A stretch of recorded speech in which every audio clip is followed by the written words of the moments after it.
This year, the Frank Productions say they are expecting a sellout of 45,000.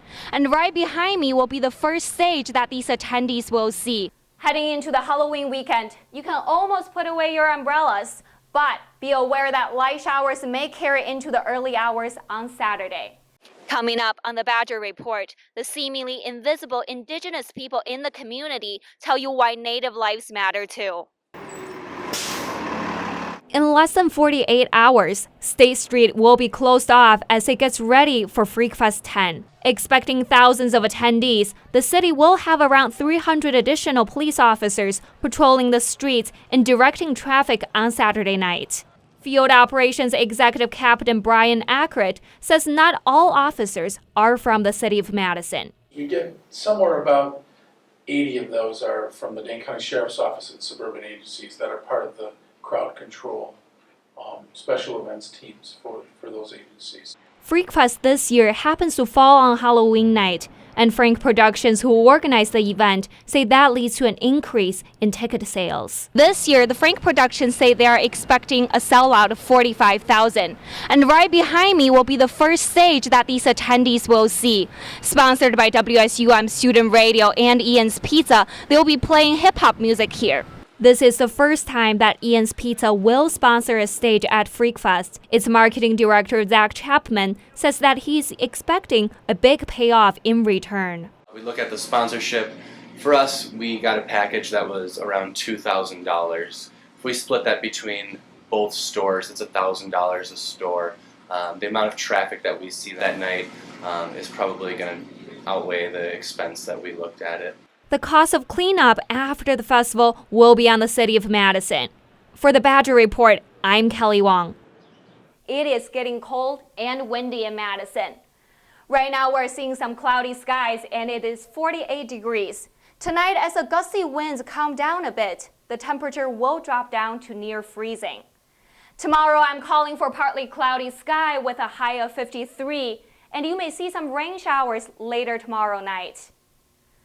Heading into the Halloween weekend, you can almost put away your umbrellas, but be aware that light showers may carry into the early hours on Saturday. Daylight temperatures will be in the mid-50s to lower 60s. For the kids and families that are going trick-or-treating this weekend, the weather will be slightly warmer than last Halloween, in the upper 40s at night. You may still want to wear layers, but I don't think you have to bundle up yet. Also remember, the time changes to 2 a.m. on Sunday. Don't forget to set your clock back an hour. Closing out the weekend, the sun will come back on Sunday with a few passing clouds and in the lower 60s. Enjoy the Halloween weekend, but don't forget to keep warm and safe. And also, don't forget to fall back. Have you heard of these names?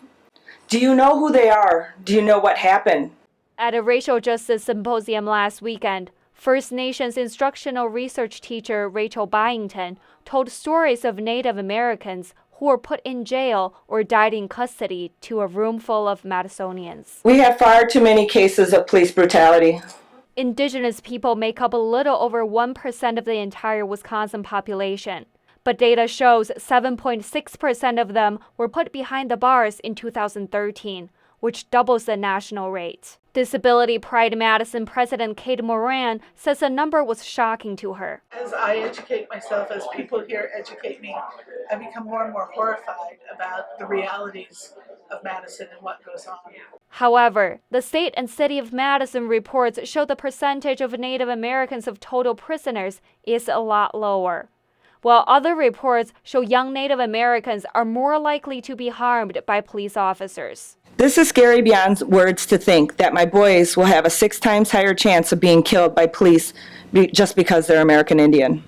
The symposium organizer Karma Chavez says social justice for Native Americans also need public attention.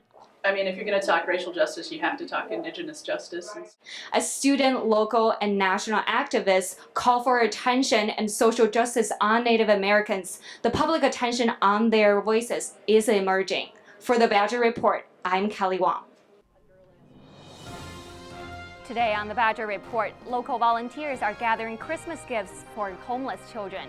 A new visa policy may affect graduating international students who are looking for jobs in the U.S. All that and more on the Badger Report. Good afternoon, Madison, and welcome to the Badger Report. I'm Kelly Wang. Starting off, the winter commencement will be at the Cole Center in 2 weeks. For international students, a lawsuit that could take away their job opportunities in the U.S. have them worried. The lawsuit opposes the extension of practical training period for international students after graduation, especially in science, technology, engineering, and math, or the STEM field. However, Wen-Fei Wu, a graduating computer science major, said it did not impact him. In this area, it's not hard to find a job, especially for PhD students.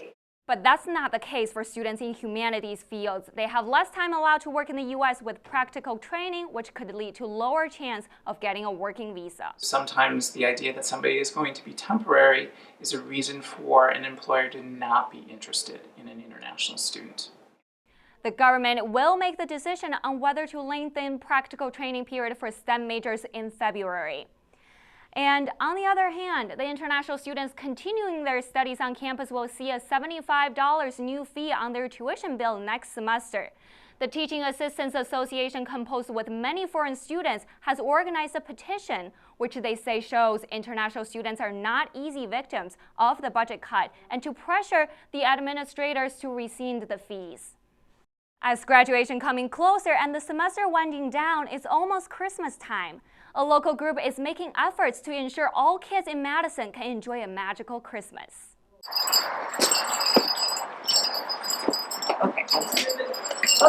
everybody ready? We have a special guest. So this is Santa's Without Chimneys, and what we do here is we bring presents to children in the Madison Metropolitan School District who are homeless.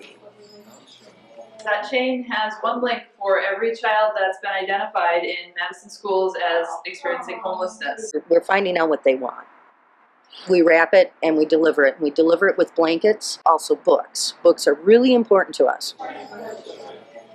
These are homeless children who don't have chimneys. But as far as they're concerned, it's Santa. I remember her getting like this big teddy bear and just hugging it and laughing for like probably a few minutes. After Christmas is over, you're going to have all these children talking about what toys they got, and you're going to have the other ones that didn't get anything, and they're going to be off in the corner trying to hide and not let anybody know that they're homeless. I had a party where we were, and I invited all my friends, and we collected toys for the kids who need them.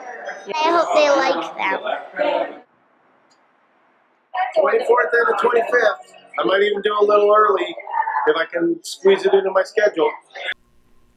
As Santa is on his way, the snow is catching up here in Madison early next week as well. And I wish that will bring happiness to all families during the holidays. And that wraps up today's Badger Report. I'm Kylie Wang. Have a great night.